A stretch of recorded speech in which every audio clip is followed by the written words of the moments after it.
set? What's the deal? You're asking me? Yeah. Well, I am not in production right now on anything, but from my friends who are executives at different companies, there is like a 30% increase in COVID costs. One of the companies that he works for, you have a crew and you have your individual bubbles and your different zones and different colored zones. And if you get more than 3 people tested positive, you got to shut down, according to Los Angeles. So they kind of test not every day, everybody in the crew, but they keep them separate. But if one person, say your AC tests positive, you got to send them home, obviously, but you need an AC to come in that same day to fill in that space. So you have to have a crew on standby, a complete crew on standby, in addition to the crew that you have shooting on set. Yeah. So that additional cost plus all the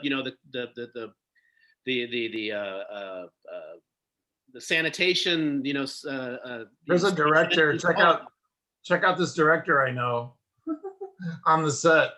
Oh, is that Mary and glasses? That's frightening, isn't it? Is it a woman or a man? Oh, that's a woman. That's literally her on the set with the proper COVID attire. David, is that Mary Lou Belli? Yes. Yeah, she's great. I know her well. I saw that on her Instagram as well. Yeah, no, I can attest that that's true because I've been hired twice as an actor for commercials as a backup actor. Wow, nice. Always the bridesmaid, never the bride for me. They have an entire sort of backup ready to go, and they paid me a day's session for doing nothing. Wow. As a backup. Yeah. So John Schwartz is in, but he's having audio problems. So he's in the chat and he's just saying, sorry, don't have audio, but our budgets are up like 10% to cover COVID costs, with a lot of dollar signs after that. So open your chat if you don't have it open, so you can translate with John Schwartz. Apparently his computer doesn't have audio. Oh no. You would think after 11 months of this, we'd all have it wired, but. Oh man, no. It will never be perfect. I think permanently ingrained into our vocabulary is right. You're on mute. On mute, right. Going to be very strange to have conversations with people in real life and suddenly realize, oh my God, I can't mute myself and walk away. Yeah. Everybody's in LA except Dan. Dan, you're in Milwaukee still? Yeah, I'm still in Milwaukee. And what are you doing there now? Well, recently I've been shoveling out the 17 inches of snow that we got. But other than that, I said this before, but I've been doing a weekly online trivia show. Okay. That we stream out for people that you can play tomorrow if you want. Nice. Anyone can play. It's free to play. Can you throw the URL in the chat? Yeah, sure. Awesome. And do you take advertising, or how do you have revenue to pay for your? It's mostly through Patreon. Oh, Patreon. Okay. I think we have 15 patrons that cover our budget. Okay. It's at 8 Central, so 6 Pacific. 6 p.m. Okay. Yeah. Is there money in it if we win? The winning team gets a $10 Amazon gift card. And teams can be anywhere from yourself to literally the entire city of Los Angeles. We can't stop you from getting everybody on one team. We should do that for this. That would be, in April, we should think about that. Could you run it? Oh, yeah, absolutely. Yeah. Yeah, me and my friend Tom, who also graduated from Marquette, we're the ones that run the whole show. So absolutely. That'd be good. Yeah, we should do that. At least for part of it.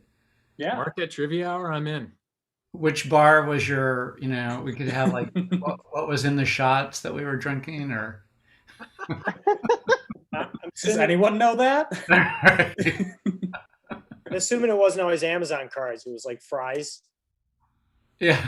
That's what we play for out here, like a basket of fries. Yep. Fast Facts Live. That's what we got. Awesome. Cool. Thanks for putting it in the chat, man. Yeah, absolutely. And that's tomorrow at 6 o'clock our time, right? Yeah, tomorrow at 6. Okay. Nice. So David Bowler, what's going on with music, man? I'm still doing auditions. I haven't I just haven't booked anything lately, and I'm kind of getting in that older, stuck in the smaller role thing. And I think what I would say to younger actors is really should develop projects. That's what I should have done a long time ago. But anyway, yeah, dude, I'm totally doing more and more music on my studio. Is just cranking. So I put out a remix piece because it was my first project in Ableton. I brought in a rapper, and it's really timely for the times. I think generally most people don't like it that much. It doesn't really fit the market in terms of straight on, and it's kind of a longer piece, sort of like the progressive rock I used to like back in the day. So I tried to just do something completely different and not really care about anything else. But it's fun. It's a nice piece I put out. My next piece is going to be a lot more focused on really more my modern pop, really. Awesome. So is it the kind of thing that we could search for on Spotify or? Yeah, definitely. Yeah, it's moodsurfer.net. It takes it to all the platforms, and I'll put it in the chat. Yeah, and, please do. Please do. Give it a listen. It's pretty fun. It was a song that was written in 2019, and I thought it was perfect for the times. And I brought in a rapper, but it's kind of odd, you know. It's different, but it does showcase some production capability. Yeah, that's great. And I actually don't really want to be an artist, so I wasn't really trying to be an artist. I'm trying to play songs and I'm writing with a lot of other writers and stuff. So cool. But once you say I could produce a demo, then all of a sudden you become the producer. And it's like, okay, great. Yeah, but look, that's where all the money is, though, right? I don't know. I'm not sure. But I did learn how to distribute something and all that, and think about marketing, and it's really been a good experience. That's great. I mean, look, I think that there are plenty of artists that think that they're, that they're creating the world's best song, but they have no idea how to produce it, and they have no idea how to distribute it, and they don't understand the business side of it at all. So, it's important to have folks who understand that. True. And it's funny because a lot of great artists that we know came up with something different. And it took people a long time to go, oh, it's just different. I don't understand. And they finally catch on. But a lot of them also came from an environment. So it's a little dangerous. You can sit in your room and come up with something.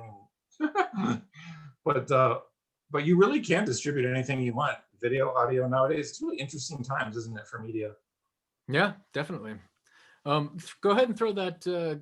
What we should search for. Have you guys had any luck with Tony Crivello and his music connections? Because he's had a lot, and his wife is an agent, and I think he's afraid to come back on these Zooms because we had that Zoom bombing, the episode that he was participating in. So really, you know Tony Crivello? I mean, oh yeah, okay, yeah, he's the Hank guy or whatever. Yeah, he plays Phantom in Phantom of the Opera in Vegas, and I would reach out. Do you think people are cool with us like having an online directory of the MECA people so they can share their information, and maybe we could have a login or something just so people can connect, I mean, offline and figure it out? Sure. Yeah, I mean, I think if people opt in, that's totally great. We've done it before, right? Yeah. Have we done that? There should be a Jesuit. I mean, when we're meeting in person, they sign in, email, right, the event. Because we have a significant list now of about 300 and something people, so wow, they just don't show up on Zooms. And a lot of the younger ones tell us they're still working into the night because that's how Hollywood works. So yeah, I think our best attended things have always been the game watch parties at the bar in Santa Monica. Sunday afternoon, Saturday afternoon. Sunday afternoon, right. We got to make the playoffs though, right? It's going to happen. That's already. Maybe next year. Yeah. I think this year has already eliminated them from next year. I think that's how bad this year is. They had a great potential. There's a lot of good young players on there. It's true. I don't understand how they were able to beat like 2 top 10 teams this year and then lose to DePaul. Because then Woj got in there and really kind of started coaching. Wow. So John, are you going to sing, or does David Bowler want to? Is he ready? No. Hey, I'm pretty good, man. Yeah, I can play something for you. I'll play something. Why not? I'll play something. I have this deal that's going on with a place in North Hollywood called Beat Garage, and they're sort of a like a studio / production outlet, and they're trying to get into not only recording in studio but streaming. You know, you were talking a little bit about StreamYard, John Lockhart, Right. and that's really where they have sort of blossomed in their COVID protocols. Is they have a whole crew who's, you know, COVID trained and all this stuff, and basically they've got a bunch of rooms. And so if you had a bunch of, we do this thing, we had done this thing in the past called I Made You a Mixtape, and it was a live show with 15 different artists, and it would be curated every time this guy would do it. And we were able to actually do a full show live. Nice. With moving people in and out of rooms, and then the cameraman would move into this room, and he was, you know, completely face shielded and everything, and then you move out, they disinfect that room while another person was performing, another person would come. It was pretty cool. So all those videos are starting to go live now too. That they edited the version that they had been streaming out, so now all those are going to be out there. So I'll sing a song real quick that I did for that, and then I want to hear about what you guys want to bring for the next showcase. That's what I'm interested in. All right, here we go.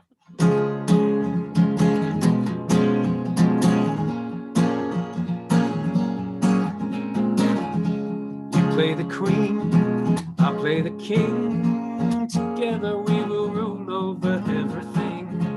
I'll play the rook, you play the pawn, and I will look after you till I'm gone. It's not hard to see why I'm in love with you. It's not hard for me to promise to be true, saying that there's no one there, that no one's safe at all.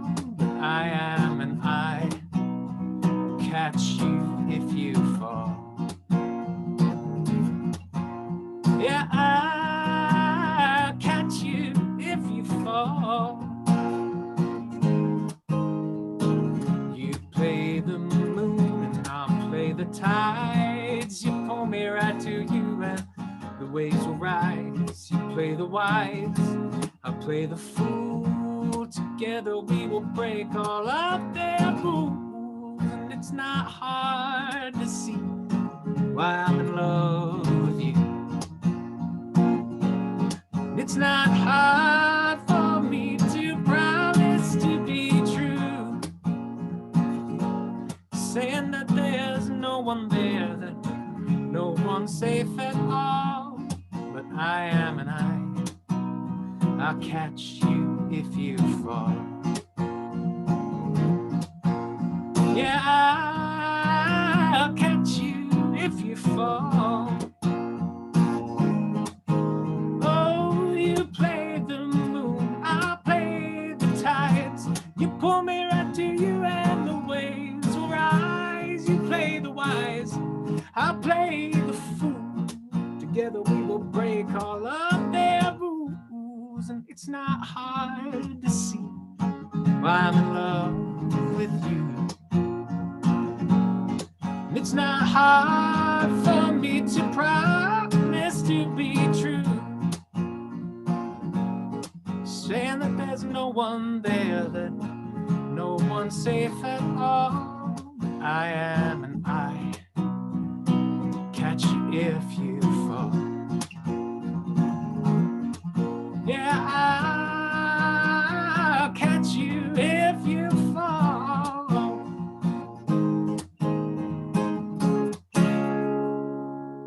Woo! That's if you fall. Yeah, so that's cool. That's one of the 3 songs that they're gonna start streaming out soon. And I can see why you actually put yourself on the line to do this. The reason is that you do this is because you're super professional and super good, and it's really enjoyable to watch you be able to manage just letting it go and letting do what you know that you can do, and you just do it. And it sounds really great. It really does. It's really top notch. Thanks, man. Thank you so much. Yeah, so it's cool. It's you know, and that kind of stuff is keeping me going. Little music placement like that, you know, it keeps me going. It's nice. Well, that's good. That's good stuff. Thanks, man. That's great. So to John's question, who's got showcase stuff for next time in April? We're going to skip March. Yeah, definitely. And it doesn't have to be music, of course. If you've got you know, a trailer for a film that we should probably all go see or watch on streaming or Netflix or, you know, rent on Amazon, I want to see that stuff. So any of that stuff that you have, please, you know, send it our way. John sent an email with my email address, so just let me know and I can try to schedule that stuff in. I would really love to see any of it. We're all gonna have to do a reading from Michael Perino, one of his scripts. There you go. I was gonna say all I have are scripts. So Michael, got 2 months to shoot a feature. Go ahead. I just saw that Michael Perino took my name too. I don't know why. Maybe that's just like a weird glitch, but it says that. I think it's because you sent me the link, and I use your link instead of the link that John sent. I saw that earlier, and I was seeing if I could change it, but I was like, yeah. There you go. That works. Look, we're all John Bobek now. Right. I don't know what that means, but that's what it is. Hey, John, was that your song? Did you write that song? I did write that song. Yeah. Nice. Thanks, man. Yeah. So it's cool. And the other one that they are going to put up soon is one that was in a movie called Limerence that played the festival circuit last year, and so it's cool. You know, I'm lucky to have that stuff placed, and hopefully that'll keep happening. I mean, that's where musicians can actually make a little money, is in licensing and placement of movies, and commercials, and films. So yeah, if you need any music, let me know. But who's got stuff that they're going to show us in April? I'm super curious. Michael, Amato, you got to have some trailers or something we should be watching, some films. No, I have a script that I've been trying to develop. I mean, redo. It's been so long, but it's I'm having someone rewrite it and trying to get it made, and it seems like a project forever. Meantime, I'm kind of just writing a book, kind of. So. That's awesome. I mean, you don't have to tell us clearly about the book, but what's that process been like? I'm curious about that because I've never done that. I hate it. I'm not a very good writer, but everyone's like, yeah, you should write it. So I'm kind of pushing myself to do it, and I'm surrounded by writers who are like pushing me to do it. So, you know, it's just like whenever I do, it's like, okay, 3 hours, 4 hours. And it's like, oh, only 3 pages. You know, it's just like, it's kind of like, I hate it. But that means they some of the best writers hate writing, apparently, I hear. I don't know. Well, that's so fun. So I'm really curious about that. Between the two Michaels, or Michael and Miguel, what's your sort of process for getting into it? Because I know when I'm writing a song, I have to be like struck by lightning, or else I can do nothing. I can't just sit and be like, I will sit and hit the space bar for 2 hours and have no idea what I'm doing. So what's that like? What's that like for the both of you? Well, Michael's a much better writer than me, that's for sure. So I've read his stuff. I'm terrible. I'm a terrible writer, but I'm just like writing it, you know, it's like I do what it, you know, just get it on paper apparently. Then I'll have an editor, I think, go through it, I suppose. But not to say that like I'm on the level of like Aaron Sorkin, but one time at one of like the Oscar like nominee like roundtables, I was listening to him talk, and he was saying something along the lines of like, you know, I know to the untrained eye it might look like I'm sitting on the couch watching SportsCenter, but what I'm actually doing is sitting on the couch watching SportsCenter. So back in December, I needed to finish a Christmas script that I was trying to get sold to a friend's company.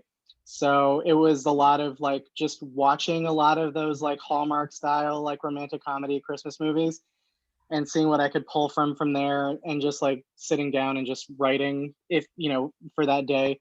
And if it wasn't feeling it, maybe going back to like an outline and just writing out by hand to start out with, and then, you know, see what works and what doesn't work. So awesome. Yeah. Well, I'm so curious about that process, because I've only ever read the words that people have written for me. So it's cool to hear about it. Dan, you can answer a question for me that maybe nobody else can, which is, how the hell do you write a night full of trivia? So normally it starts off with watching Jeopardy and then trying to directly steal those questions and realizing they would be too difficult. And then zoning out for a couple of hours and then realizing that it's now like 11 p.m. and I need to write these questions so that we can make the slides. And then I look at my bookshelf most of the time and see if there's a word that catches my eye that I think could be a trivia category. Or like last night, I wrote a category all about snack foods because I was hungry. And I thought, why not make myself more hungry by writing about them instead of eating them?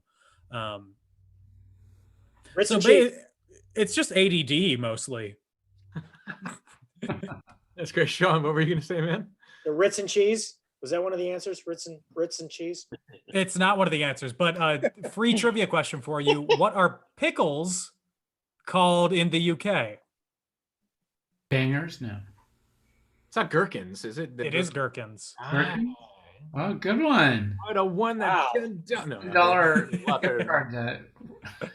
I'm always like the random crap trivia guy that you want on your team, but the second it comes on to like, any sort of statistics in sports or any sort of actual useful knowledge, I'm like, I don't know. I'm gonna go get a beer. But yeah. The big issue with our trivia team that we do is we all studied comm. So whenever there's like a science question, we're like, none of these words are real. Nothing that you're saying makes sense. People are like, I noticed that your science questions are very easy. Yes, they are.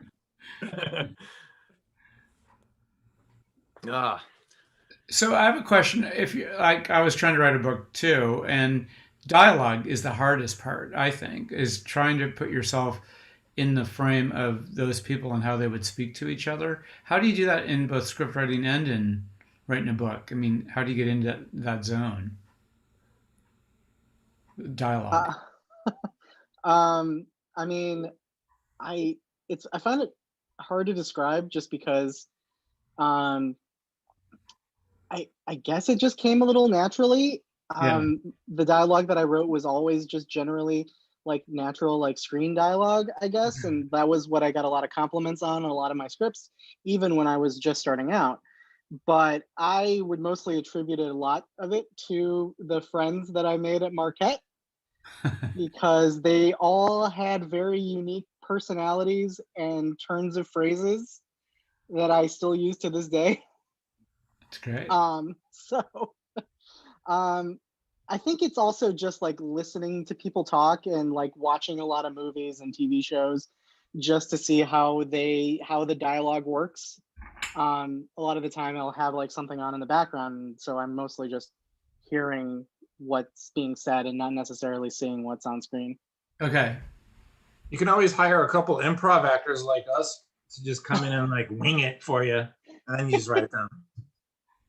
Could we have like a chapter reading, in the next episode of this show, or like have a couple of us play actors and read part of the script? I don't know, would that work as a showcase? But John, I do want to tell you that all I want in the world is to just hear you do some slam poetry. I think that should be on the list, and even if it's just from the book that you're writing, just doing it in a rhythmic fashion. I think. Okay. That would be good. But sure, I mean, look, we got a bunch of actors. If you got a good two-hander scene, there's plenty of us that are ready to read. Sure. Yeah, that would be cool. I do have a pilot that takes place in Milwaukee. I don't know if you read it, John. The technical difficulties. No, I didn't. I don't think you sent that one to me. So that one, yeah, it's like based on like the worst rated morning show in Milwaukee. I remember that. Yeah, that one's a lot better now. We went back and revised it multiple times after.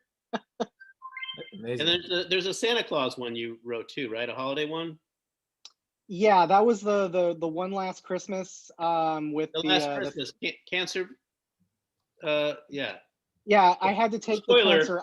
I had to take the cancer out because apparently Hallmark and Lifetime don't really like that anything real Yeah, So exactly. that was the note that I got back from the production company that I was working with on it. They're like, take out any reference to cancer at all. And Oh I'm my like, all right, God. that's fine. That's so them. Right. So, Yep. or they were like, or you have to have her be in remission by the end of the movie. It's like, okay, that's not realistic, but okay. Yeah, yeah. I think the people who are watching the Hallmark Channel for the most part don't actually want to see the real life. Right. No. It's Christmas all year. Other channel. Oh yeah. I'm sure Dan in Milwaukee doesn't want to see Christmas and snow all year round. Well, I don't. But also, if you can see on the window behind me, I still have some Christmas decorations up because I forgot they were there. Isn't that One a time, Jesuit? one of my roommates left the Christmas tree up, and we kind of just we told her one year, like, if you put it up, you have to take it down. And then she never did, and so we kind of left it up for the entire year, because by the time we decided we were going to take it down, it was like, well, it's almost Christmas anyway, so. Did you redecorate it throughout the year for the different holidays? Like, did you add some That pumpkins or something to it? That would have been funny, but no, we just left it up. I drove by up Los Feliz Boulevard today, and someone was throwing out their Christmas tree. Like, it's February. Really? They had it wrapped and on the sidewalk. I'm like, wow, that's pretty bad. They belong to a very special sect of Christianity Kind of a fire puts the hazard. tree up all through January. It's very important. It's like the 12th commandment, something like that. Yeah, the Roman procrastinators. Yes, that's right. That's right. Very specific sect. Yeah. Here's something that I'm curious about for the folks who are here. What do you guys want to get out of these meetups? Like, it used to be when we were all meeting in person, having drinks at a bar. It was, I get to drink with some folks and catch up and have a good time. But I'm just curious, how can we help each other? What do we want to get out of these things? Anybody have any ideas? I mean, I really enjoy talking to the young alumni and hearing how Marquette's changed, because I don't really get to see that anymore. I think I was at Marquette campus probably my reunion 5-year, which was probably 96. So that was the last time I was in Marquette. And, I see pictures that, the beer can, is demolished. And I mean, I have no idea what the campus looks like now. And you go to the website Marquette, and they really don't show anything about new buildings going up or any progress or changes. So there really isn't any way of finding out what's changed at Marquette, except for hearing from the new alumni and what it's like. Where's Angelo's? I mean, that closed. What's there now? I have no idea. Sobelman's. I was there, and they just built the bowling alley, which is campus. Campstown. But that's where the Avalanche used to be. It's like Commons or something. Yeah, something like that. But The annex. Giuliani's, Annex. pizza, these are the places that I kind of know, and they're all gone, and it kind of be cool to listen to people and find out what's there now, So how about we hire Dan to be our investigational journalist, and he can go around and videotape what happened to Angelo's and get in on the street interviews. Would you do that? Sure, it'll be like Ghost Hunters. I'll be standing on the corner and be like, once here there was an Italian man named Angelo. I remember Giuliano's, whatever. I mean, I was a freshman, 3 months there, never been in Milwaukee before, never left home before, and a guy pulls out a gun, and Giuliani, the guy owner, pulls out a bigger gun. We all hit the floor. Welcome to Milwaukee. Right. 4 years from now, you'll be living across the street from Jeffrey Dahmer. It's stories like that no one can relate to except for the people I meet from Marquette. That is pretty like awesome. A Survivor show, kind of. Sorry, say that again, John. It's like a Survivor show. I mean, people that went to Marquette, it's like, the winters, the crime, the Jeffrey Dahmer. Oh my God, you lived, and you're still doing stuff. So, but Dan, that might be fun if you could walk around with your phone and just upload some short videos. We could showcase those. That would be cool. Oh yeah, absolutely. Is Real Chili still there? Real Chili will never die. Yeah, you can't. The building that it's in is burnt down 3 times, and they keep surviving it. It's amazing. There's a place in Burbank named Chili John's. Yeah.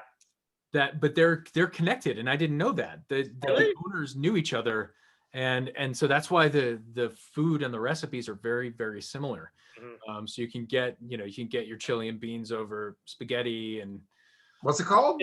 Chili John's. You can't. It's on you can't go in Burbank? there and It's start. in Burbank, right by the airport. I've been there. It's good. Yeah, on Burbank Like it's Boulevard. on Yeah, Burbank Boulevard. You can't go in Yeah. there and sit at the bar right now. And the start way- chucking the little goldfish things across the yeah. Crackers. Yeah, crackers. right. Yeah, when I was there for freshman year, I came back for Christmas, and some guy just moved in. Like, I was at my parents' house in Orange County, and some guy down the street moved in and put a basketball backboard and on his garage door there, and it was a Marquette one. And so obviously I went there to say, hey, what's with the Marquette backboard? And he's like, oh, I went to Marquette. I'm like, well, I'm there now. I'm a freshman. And he was there in 1977, was telling me stories about, they closed down Wisconsin Boulevard and they had all the kegs lined up in the middle of the street. And so he's like, can you do me one favor? Can you bring back real chili back to California, to LA? And I'm like, okay. So I had them pack it with dry ice and brought it on the plane back for, I don't know, Thanksgiving or Christmas or summer break or something. That is, you were the chili mule. Yes. Yeah, I think the San Diego Club has done a real chili party. Didn't we do one? We did do one. Yeah. Oh. I think it was right. I think it was the November, the Right. Wisconsin Marquette game. It was like game watch party, right? And November 2019, like right before. right. Well, now Down in El Segundo, wasn't it? Yeah. El Mhm. Segundo. Well, that was actually the Marquette Club of LA. That was a model. Right. I think Carl helped organize that, didn't he? Yeah, Yeah. Carl helped organize that one. Yeah, Well, Carl's that supposed to be internet.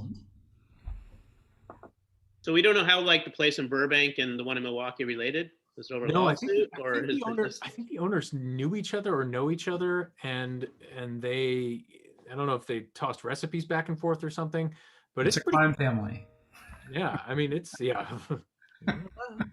Now the chili's good. I don't know. I don't ask questions like that. chili's good? Yeah. I don't know if they're much of a recipe, but Right. So to John's question about what do people want out of this, is anybody doing GoFundMe's or any other kind of fundraising for the projects that they have? Because that was another thing we had talked about. Our former basketball player that's done stuff. A few other people have asked about funding, and I was like, microloans or things like that to help people get something done is out there, especially if they can then get second rounds of financing for their projects from other people. I don't know if that is something people want to do or if we just want to highlight it and say, hey, if you're interested, because I know people have started podcasts, they've done other stuff, and they've done GoFundMe's and come up with like 15, 20 grand, not with this group, but with other groups that have been. Is that something? I mean, do people need that? Yeah, I mean, look, if that's the sort of thing that comes up too, John, is there like an email address, for MECA? Is there, or I guess there's the MECA group, right? Right. I'm just trying to think of a way that we can sort of aggregate any of that information. Yeah, that might be good. Because there are probably some people who are just a shared Google Doc or something. Yeah. I was just thinking there's probably some people who are a little nervous to talk about it in person too, that maybe they'd be a little more ripe to share if it was in writing somewhere where they could be far away from it. Yeah. No, that could, and just are people surviving? I mean, the other thing is this is good emotional support, but are people, I mean, getting the bailout money they need or living on food stamp? I mean, it's tough for some people, and it's a gig economy to start with now. So yeah, I think it's been tough for a ton of people out there, and it's nice that I can always come to all of you when I need a bailout from jail. Okay.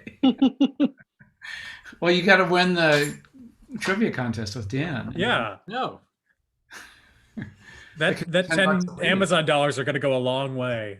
Hey, you can buy a lot under $10 at Amazon. Could have gotten GameStop a few years. Yeah. Yeah. Yeah, man. If you could go back a couple of weeks, right? Yeah. Bankroll I that. can't believe how fast those rights got sold, and like they're doing like movies already. I'm not surprised, but also kind of surprised. Yeah, but like, does anybody? I mean, that'll be a 10-minute film of like, here's what the Redditors did, and then just like, and then there's just a message at the end that says, "Go watch The Big Short." Yeah, basically the same exact thing. I think there's a story there to fictionalize and like play around with, because like what's going on right now would probably only be the first act of the movie. Right. Yeah. Well, and didn't one of the Robin Hood people kill themselves? I mean, that was a couple of weeks ago, I think. But yeah, there's some drama. Oh, I didn't hear about that. Yikes. So, and the GameStop and the hedge fund guys really got whacked. So, Hey guys, I have to jump, so I'm gonna sign off. Everyone stay healthy. Michael, are you all okay? Michael had a little bout of our favorite virus. I don't know if you did. Oh, okay. But hopefully the next time we connect, we'll all have the vaccine. And then in the summer, we can all get together. I think I would love that, because I love these. I think what I want to get out most from anything else is just getting to hang out with y'all and hear about what's going on in your lives. I've very much enjoyed it. Right on. Awesome. Sounds good. Hi, Joel. Thanks, Joel. Yeah, it is 6:30, so we could probably wrap up, John, if you want to. You want to sing us out with something? You guys have heard me sing already. Happy birthday. I'll do it for the next one. Okay. So Miguel, I mean, was it your roommates had COVID, right? And you got it like you was the whole. My roommate worked for a testing site. He was using our bathroom downstairs because his bathroom, the shower wasn't like really delivering hot water, and ours was. And so it just so happened that the three people that were sharing that bathroom all were the ones that got it. So we found out on New Year's Eve that he tested positive. That Monday, we all went to the house to get tested downtown, and then we got the results the next day. The other two of us were positive, and so we were quarantined for 2 weeks. But you didn't have any really bad effects. Thank God. Not really. Like maybe lost sense of smell, like briefly, but I was honestly okay. Luckily, my parents had sent me like a care package of, before that, with like a pulse oximeter and all the different things that you might need if you got COVID. So it ended up working out okay, luckily. Still getting some like headaches sometimes, and but that's starting to go away too. But feeling a lot better. Good. Well, I mean, being in an apartment for 10 months, losing your sense of smell might be a good thing. I look at it positively. Definitely. It's the small Thank silver. God you guys are okay. Yeah. Thank you. That's funny. Thanks, guys. Awesome. Well, I'm really glad that you guys all came to hang out. And yeah, in April, think about something that, if there's something you want to share, talk about with everybody. I want to hear about projects or just things that people are excited about for 2021, because I think we all want to leave 2020 behind us. Let's move in. Let's, move into 21 with something a little bit better. But I'm glad to hang out with all y'all and, hear about what's going on. It's very exciting. Well, thanks for hosting, John. Yeah, of course. Thanks, John. Thank you. Of course. And Dan, I'm excited to do some trivia at some point, man. That'll be really fun. Tomorrow. I want to win that $10. Yeah, for sure. Lockhart's going to study up tonight. It's going to be awesome. All right, guys. Thank you so much. Okay. Right. Good night. Bye-bye. Bye-bye.